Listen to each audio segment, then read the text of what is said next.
नमस्कार दोस्तों, स्वागत है आपका हमारी एक नई वीडियो में। कैसे हैं आप सब? आशा करता हूँ आप सब अच्छे होंगे, स्वस्थ होंगे और अपने जीवन में मस्त होंगे। मार्च 2024 उत्तर प्रदेश गाजियाबाद जिला डासना पुलिस स्टेशन की ये घटना होती है। एक ड्रग माफिया को पुलिस गिरफ्तार करती है। उसके बाद उस ड्रग माफिया को जेल भेज देती है।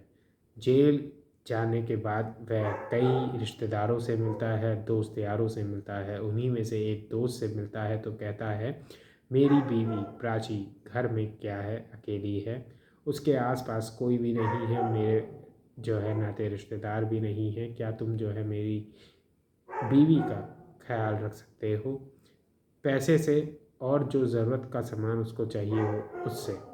तो वो दोस्त कहता है कि क्यों नहीं, एक दोस्त ही दोस्त की मदद करता है। ये बात होती है। उसके बाद वो इंसान मदद करने पहुंच जाता है प्राची की।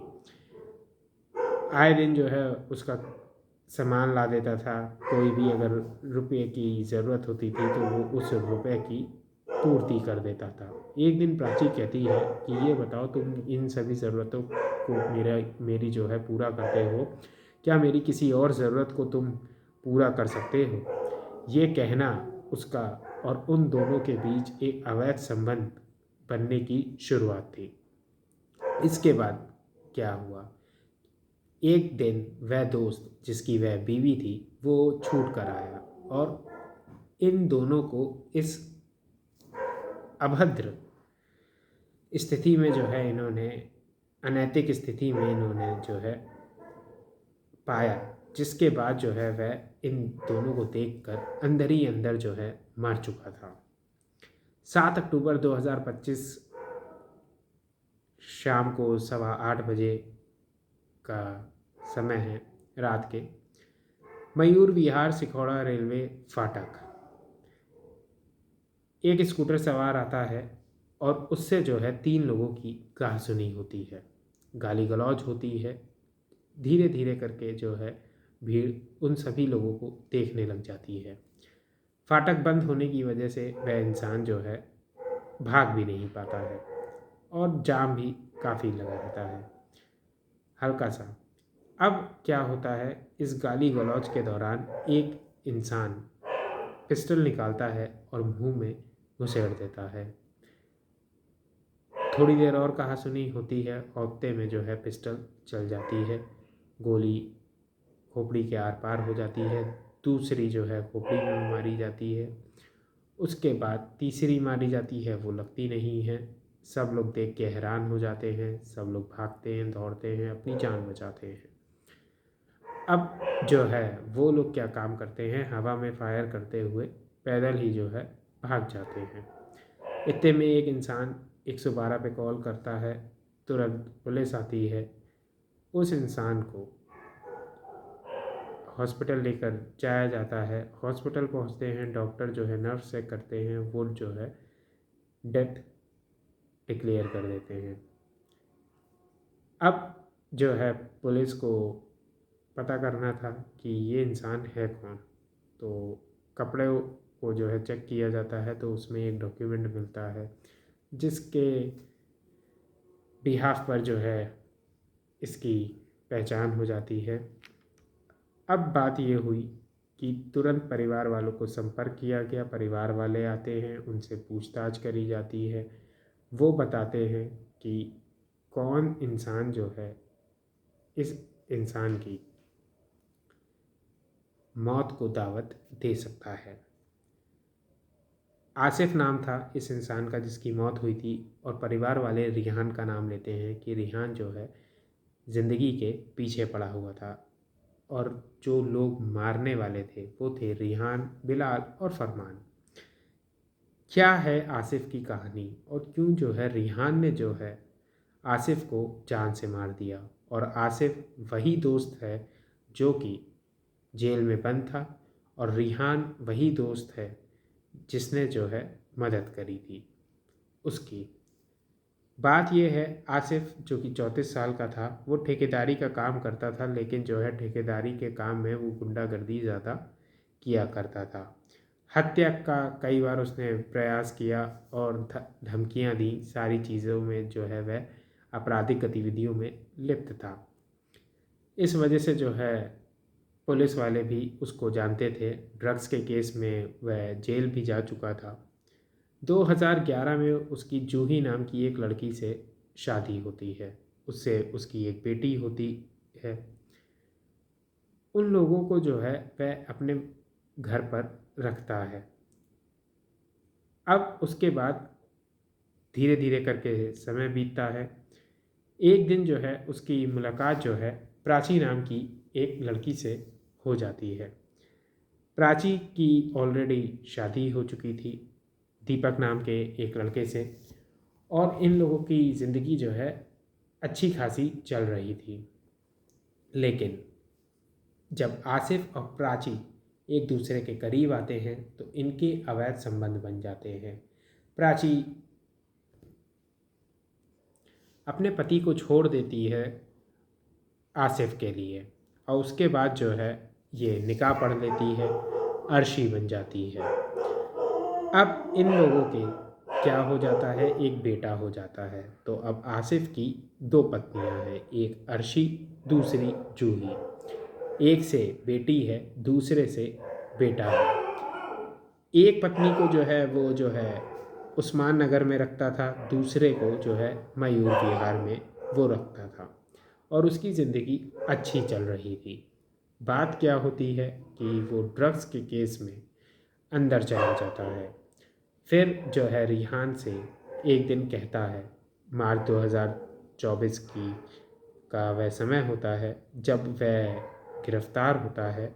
और फिर रिहान जब आता है तो उससे वह कहता है कि तुम जो है मेरे घर का ख्याल रखना, तुम्हारी भाभी अकेली हैं। रिहान इस तरीके से ख्याल रखता है जिस तरीके से किसी भी दोस्त को नहीं रखना चाहिए, और दोस्ती का मतलब ये तो बिल्कुल भी नहीं होता है। बस फिर क्या था, रिहान और प्राची के बीच अवैध संबंध बनते हैं। अप्रैल 2024 की ये घटना होती है कि जब इनकी ज़मानत हो जाती है, ये आसिफ की ज़मानत हो जाती है। ये बात किसी को नहीं पता है कि आसिफ की ज़मानत हो गई है, और ये लोग जो है एक अनैतिक स्थिति में घर में हैं। जैसे ही आसिफ इन लोगों को देखता है वह जो है आग बबूला हो जाता है। ये बात जो है वह अपने मन में ठान लेता है कि अब जो है इन लोगों को नहीं छोड़ना है। फिर जो है प्राची को मारने पीटने का सिलसिला आसिफ का शुरू होता है। उसका मोबाइल तोड़ता है, बाहर निकलने पर पाबंदी लगा देता है, और जो है कोशिश ये करता है कि हर समय उसके ऊपर नज़र रखे। एक बीवी से वह आधे दिन मिलता और आधे दिन जो है वह दूसरी बीवी के साथ रहता। इस तरीके से वह अपना जीवन जिया करता था, और दोनों बीवियों को अलग अलग वह रखता था। लेकिन प्राची का जो जीवन था वो पूरी तरीके से जो है नज़रों पर वो रखता था कि कहाँ ये बाहर जा रही है और किससे ये मिल रही है। बाहर जाना उसका टोटली जो है उसने बंद कर दिया था, और मोबाइल जो तोड़ दिया था, तो वो किसी से संपर्क भी नहीं कर पा रही थी। रिहान इससे मिल नहीं पा रहा था। अब जो है प्राची ने संदेश पहुंचाया रिहान के पास कि देखो, अगर जो है हम लोगों को एक साथ होना है तो इसको रास्ते से हटाना पड़ेगा। इसको रास्ते से हटाने के लिए एक काम करना पड़ेगा कि या तो मैं इसको जहर दे देती हूँ, और या तो जो है तुम एक काम करो, इसको जान से मार डालो। जहर देने का आइडिया जो है इन लोगों को सही नहीं लगा। ये हुआ कि जो है इसको जो है जान से मार देना सही रहेगा। अब इन लोगों ने जो है रेकी करनी शुरू करी। बिलाल, फरमान, जो कि रिहान के दोस्त थे, इन लोगों ने जो है सब ने मिल के रेकी करी। तो इन लोगों ने देखा कि 8 से 9 बजे का जो समय होता है उस समय ये अक्सर जो है सिखौड़ा के रेलवे फाटक के पास से अपने दूसरे घर जाने के लिए निकलता है, और वहाँ पर अक्सर फाटक क्या रहता है, बंद रहता है इस समय। साथ ही साथ ज़्यादा भीड़ भाड़ नहीं रहती है। भीड़ भाड़ होती है लेकिन ज़्यादा नहीं। तो यहाँ पर क्या है, यहाँ पर हम इसको जो है मार सकते हैं। पूरा प्लान बनता है। 7 अक्टूबर 2025 का समय आता है जिस दिन जो है इन लोगों ने इस घटनाक्रम को अंजाम दिया। ये लोग पहले से ही वहाँ पर मौजूद थे। ये आता है आसिफ, तुरंत जो है इससे गाली गलौज भैंसाभासी होने शुरू हो जाती है। उसके बाद जो है एक आदमी पिस्टल मुंह में घुसेड़ के चला देता है, फिर माथे पर जो है गोली मार दी जाती है और उसके बाद हवा में फायर करते हुए ये सब के सब भाग जाते हैं। प्राची जो इस पूरी घटनाक्रम में देखा जाए तो उसने जो है कई लोगों की ज़िंदगी बर्बाद कर दी। सबसे पहले दीपक की, जो कि पैसे से ज़्यादा मजबूत नहीं था। आसिफ पैसे से मजबूत था, ठेकेदारी का काम किया करता था, पहले उसके करीब आ गई, उसके बाद उससे बेटा हो गया। अब जो है आसिफ जेल चला गया तो उसको छोड़कर जो है रिहान के करीब आ गई। रिहान जो है प्राची के प्यार में इतना बर्बाद हो गया कि जो है उसने कत्ल कर दिया। रिहान, बिलाल, फरमान, ये तीन, उससे पहले दीपक, फिर जो है प्राची का बेटा आसिफ और जूही, टोटल 7 लोगों का जीवन सीधे सीधे जो है इस महिला ने जो है बर्बाद किया। उसके बाद जो इनके परिवार वाले थे उनका जीवन बर्बाद किया। सिर्फ एक महिला का गलत फैसला इतने लोगों का जीवन जो है बर्बाद कर बैठता है। ये किस्सा और कहानी हम सभी के सामने इस चीज़ का एग्जाम्पल है। यही थी दोस्तों आज की किस्सा और कहानी। उम्मीद है ये वीडियो आपको इन्फॉर्मेटिव लगी हो, और जाने से पहले इस वीडियो को लाइक करके चैनल को सब्सक्राइब ज़रूर करिएगा। मिलेंगे दोस्तों अगली वीडियो में, तब तक के लिए नमस्कार।